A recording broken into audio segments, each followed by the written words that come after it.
Hello, buddy. Welcome back to the Tin Man's Corner channel. I'm your host, Jeffrey Tin Man Taylor, and today I'm starting off my Mr. Nightmare marathon for y'all. And the first video I'll be reacting to is 3 really scary true pet sitting horror stories. And he just uploaded this one to his channel 3 days ago. So without further ado, I'm going to turn these lights off, move the camera up here for you guys, and let's get this reaction on the road in the bag.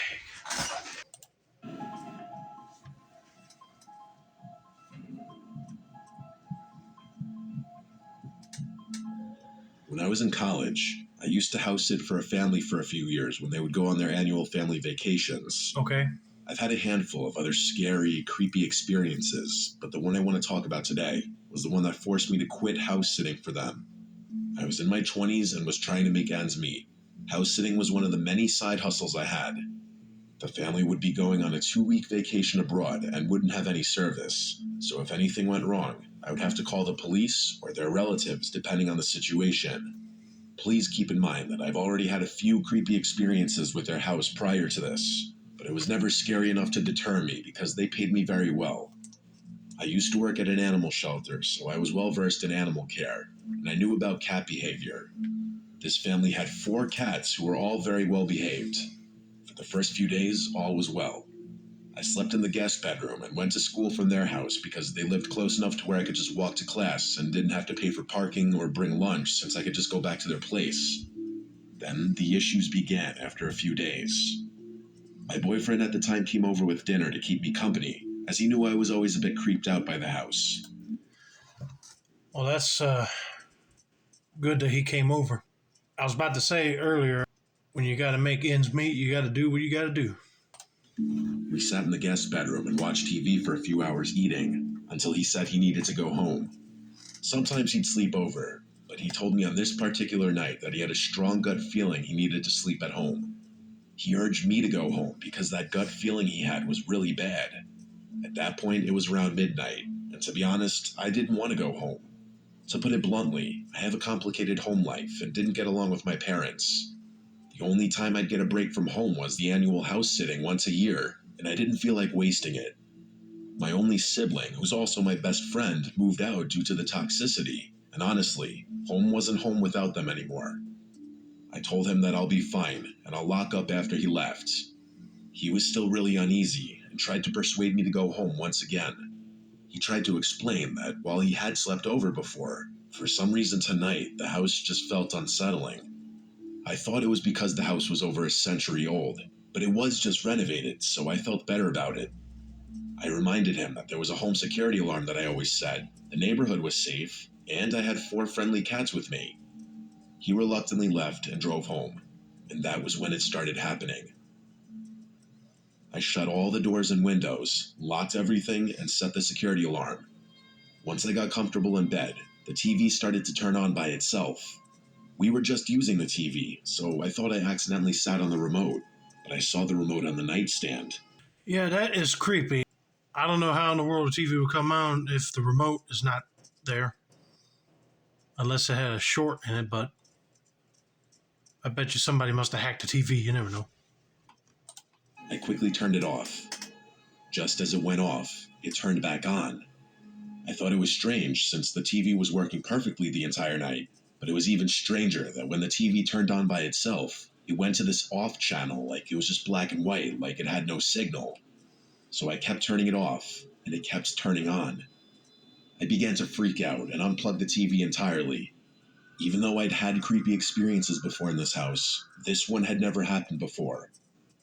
I told myself that the house was just renovated. Maybe there were some wiring issues. Could be. I still didn't go home and went and slept on the couch instead. The next day, my boyfriend came over again. I told him about what happened the night before, and he told me that I should have just went home. I was pretty freaked out, but honestly, it was still not as bad as having to deal with my family. That night, we had dinner together again and watched a movie in the living room. For this next part, I do have to explain the house structure.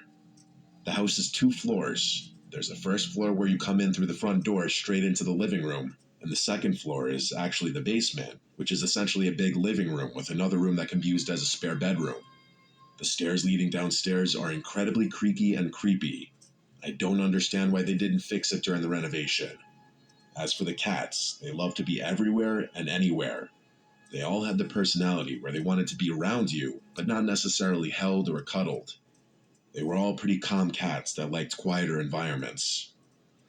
Of the 4 cats, there was one cat that was the youngest at around 3 years old, and he was just a bit smaller than the other 3. That night, as we watched the movies, my blood ran cold as I heard sounds from the basement that sounded like an infant crying. My boyfriend froze as he slowly turned to look at me, as if signaling to me silently if I heard it too.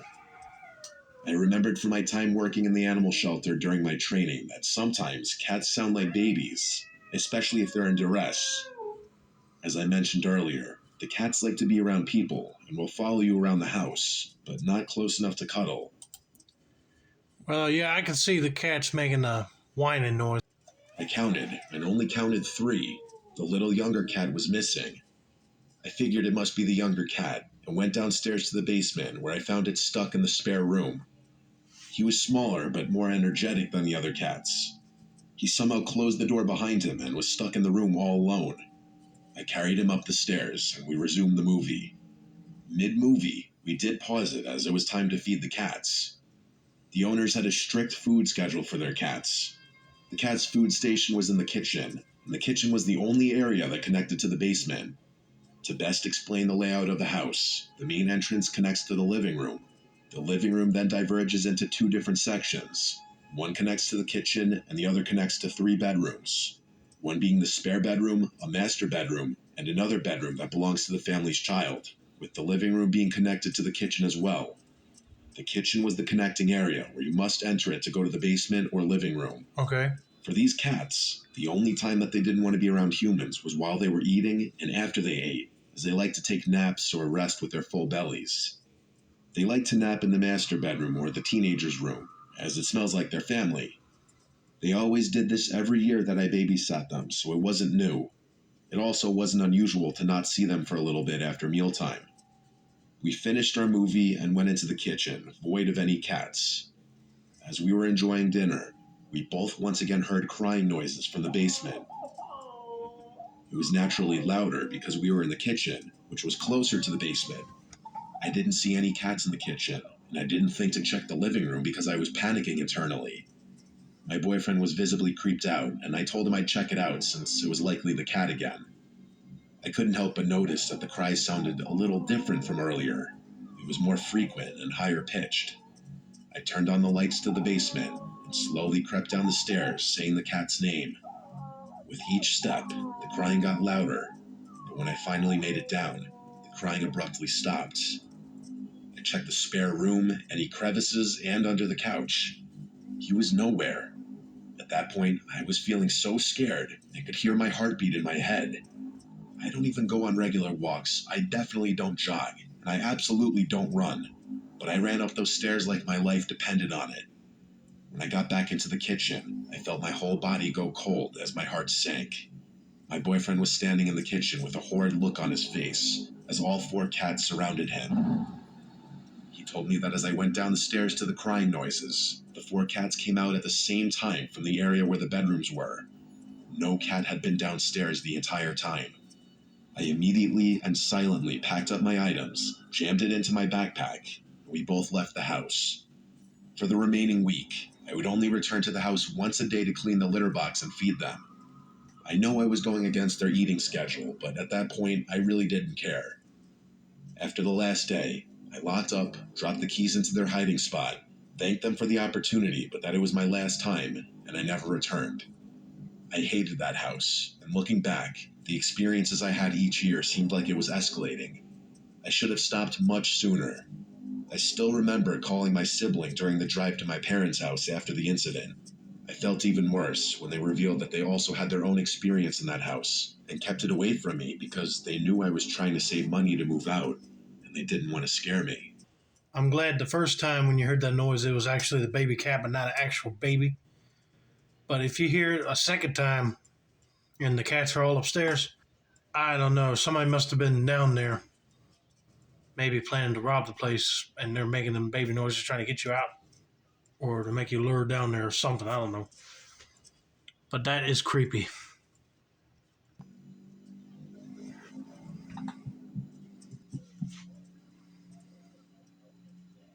First, I'll start off with descriptions of all of those involved. My name is Kelsey. I was 17 years old at the time of this event. I'm 5'3". My friend Haley's 5'8". My friend Sammy is 5'7". It was March 19th, 2016. I was dog sitting at my mom's friend's house for some extra cash to help me out before going off to college next year. It was a cool spring night. The people I was dog sitting for have a super cool sunroom where my friends and I like to smoke, so I decided to invite two of my other friends over to spend the night and make this whole dog sitting thing more fun. Haley and Sammy were a little older, with Haley being 23 and Sammy being 22. They brought over some vodka for us to drink. We hung out for a couple hours, drinking, smoking, laughing, and catching up. Are you sure you want to be drinking? You need to be alert. But anyway, let's just see what happens. Then we start to get a bunch of phone calls. Now, normally this would not be weird, except for the fact that the phone was supposed to be disconnected. We ignore the first couple phone calls, thinking they'll leave a message or a call back in the morning, as it was nearly midnight. The calls were persistent, and we could tell this person was not going to leave us alone until we answered. Sammy decided to answer the phone, and there was a man on the line, claiming to have the owner's wallet at a gas station 25 minutes from the house, which did not make sense. This man insisted that we come pick up the wallet now, which we all found extremely odd. After minutes of this man insisting that it was urgent that we come pick up the wallet, Sammy finally got the man to understand that we were not leaving the house and that we'll get it in the morning. We hung up the phone and all got a weird feeling in our stomachs. We grabbed the dog, Willis, and run into the back bedroom, shut all the blinds, and locked the door. We already have impaired judgment because of the weed and booze. See what I mean? You start smoking weed and drinking, and something bad starts to happen, and then you be like, crap, I knew we shouldn't have done this. Because you got to be, focused and not high as a kite, because you never know, that guy was just probably pranking you, or he actually knows the address of the house and he's coming. So I'm glad they closed the blinds and got out of that room and hide. We talked things out, and we decided we were just being paranoid, and the man was just trying to make sure we get the wallet back to the owner safely.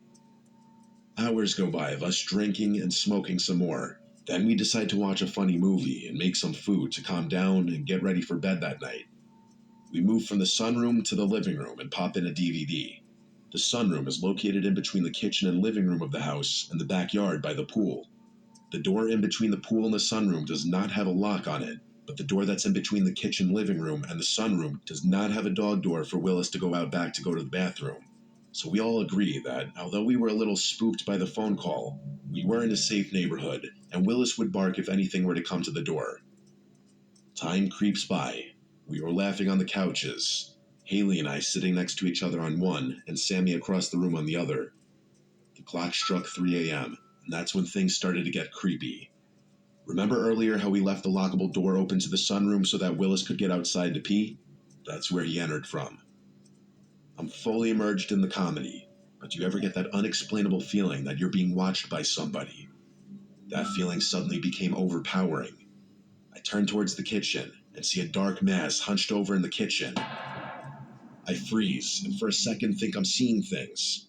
I watch as this mass reaches up into the cabinet, and that's when I realize there's someone in the house. I nudge Haley's side with my elbow and say real quietly, "Haley, I think there's somebody in the house." She looks into the kitchen and screams bloody murder. This dark mass then whips his head around and looks directly at me. We make eye contact, and I felt my entire body tense up. All I could see were his piercing blue eyes contrasting against the orange lamp just below the cabinet on the table. Everything else was covered by his black hoodie, pants, shoes, and gloves. He even wore a ski mask that covered up to his nose and mouth. Sammy then gets up to look at what Haley and I are staring at, and somehow musters up the courage to yell, "Get the fuck out." He calmly closes the cabinet and slowly walks out the sunroom doors. We immediately get up and rush to the corner of the room farthest from where he was crouching and call 911. They arrive 3 minutes later and search the entire apartment, take our statements, and sit outside the house for the rest of the night to see if the intruder would come back. The three of us did not stick around long enough to see if he would. We leave our booze, weed, and my car all at the house with the cops and the dog and head home. We come back the next day to find clothes all throughout the house messed with, and crumbs by the doggy door, understandably so Willis wouldn't bark at whoever came in.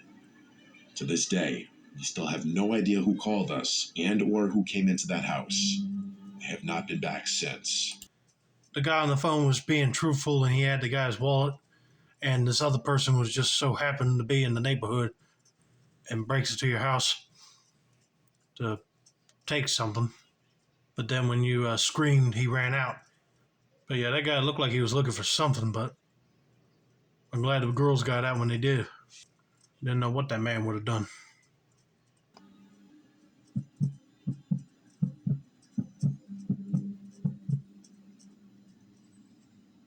I'm 28 years old.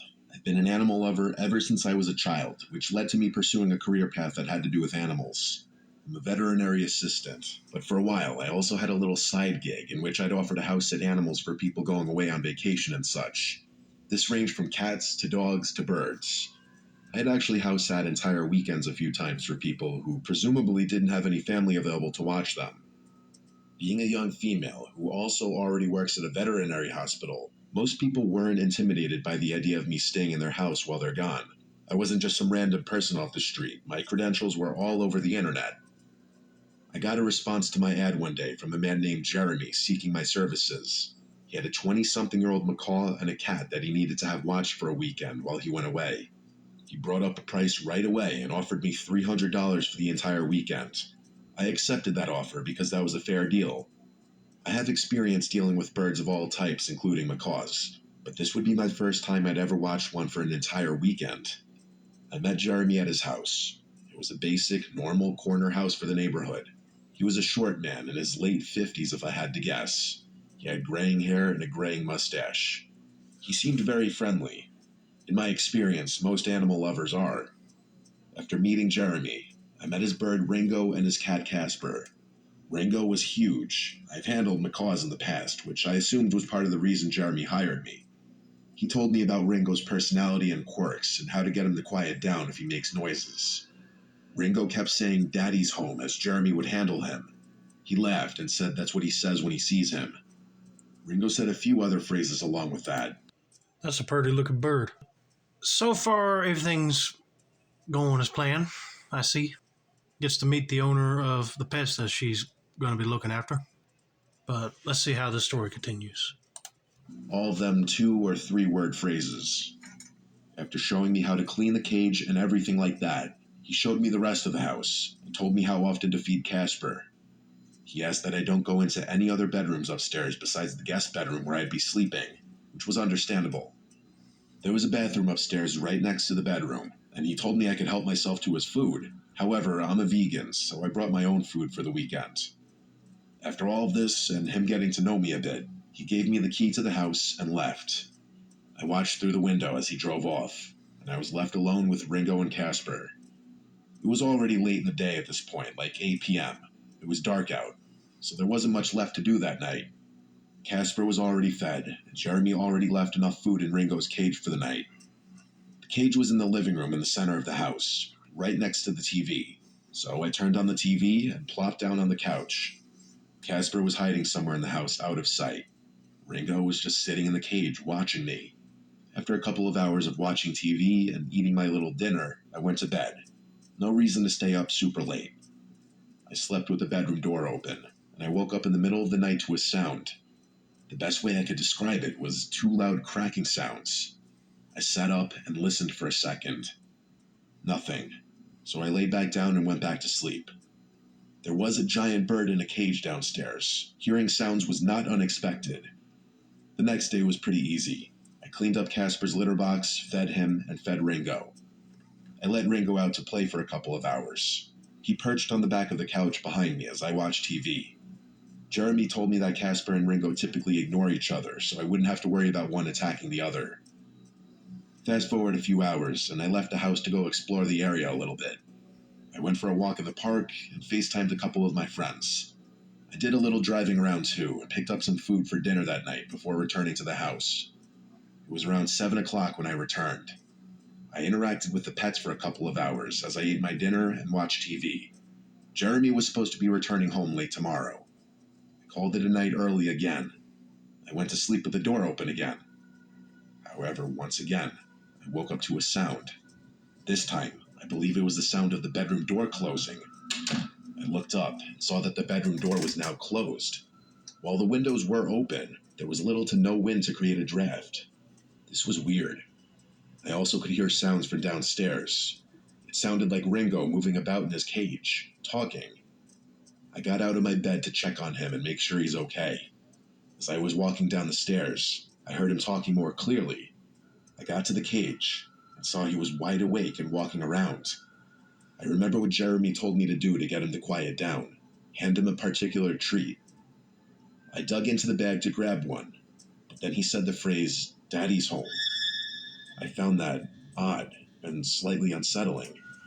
I put a treat in front of Ringo's face and he grabbed it. This ultimately did end up getting him to stop making noise, but it still felt weird that he'd wake up in the middle of the night. I went back to the bedroom and left the door open. I fell back asleep. Shit you not, I woke up once again, maybe a little more than an hour later. This time I didn't hear what woke me up, but I looked up in the room in a daze, and in the near pitch black darkness of the room, I saw a black mass in the center of the room, moving away from the bed and out the door. I sat up and almost screamed until I fully came to. I now had to wonder if what I just saw was a hallucination or not. I grabbed my phone to turn on the flashlight, but on the screen, I saw I had gotten a text from Jeremy around an hour ago. It was him telling me that if Ringo makes noises in the middle of the night, it's normal and to ignore it. I stared at my screen, rereading the text at least 10 times. That text was sent conveniently around the same time I got up to give Ringo a treat. I felt ill all of a sudden. That black mass in the room I just saw. What if that were real? What if it wasn't a hallucination? I got out of bed and turned on the lamp. I started packing my bag as quickly as possible. I didn't bring many clothes, so I was packed very quickly. I quietly went to the bathroom next to grab all my toiletries quick. And then I tiptoed back out of the bathroom, and I was in the near pitch black upstairs hallway with all the bedroom doors. I looked down the hallway, and I could swear I heard the faintest sound coming from one of the bedrooms. I don't know why, but this overwhelming curiosity almost hypnotized me, and I crept down the hall to what I presumed to have been the master bedroom. I put my ear up close to the door, and I heard a rattling sound. It sounded like a bed rocking. He was in there. That fucking creep. I knocked on the door and said, "Jeremy, are you in there?" The rocking sound stopped, and there was now dead silence. I repeated myself, and this time said, "If you're in the house, I need to know right now before I leave." Still silence. I left the house in a hurry, leaving the key on the table, and I didn't look back. On my drive home, I sent him a long voice text saying I'm considering reporting this to the authorities as some sort of stalker or breach of privacy situation, and that I was extremely disturbed that he was in the house. He immediately tried calling me 3 times, but I was honestly too scared to pick up. He then sent me a text apologizing and stating that his brother unexpectedly came home that night. I knew it was complete horseshit. I demanded he just pay me and I won't pursue this any further. He sent me a payment via Zelle, and that was that. I hate to even mention this part, but the next day, I realized I was missing a certain article of clothing from my bag that I know for a fact was grabbed out of my bag by him. I have largely chosen to block this memory out. This will be the first and last time I ever write a detailed recounting of this experience. Okay, this guy was acting all nice and everything, and then he had to act all stocky on her. I knew something had to be fishy about him. And then the guy has to cover it up, saying, "Oh, his brother came in tonight. He did not know that you were going to be there." It's like bull crap. And the fact that she's missing an article of clothing, that guy is a pedophile. I don't care if he paid me or not, but I would be reporting this guy to police. But anyway, that's going to be it for now. Don't forget to like, subscribe, turn on those post notifications for more Mr. Nightmare content like this. This has been another successful installment of the Tin Man's Corner channel. I'm your host, Jeffrey Tin Man Taylor. I say that's a wrap, and have a nice day. Bye.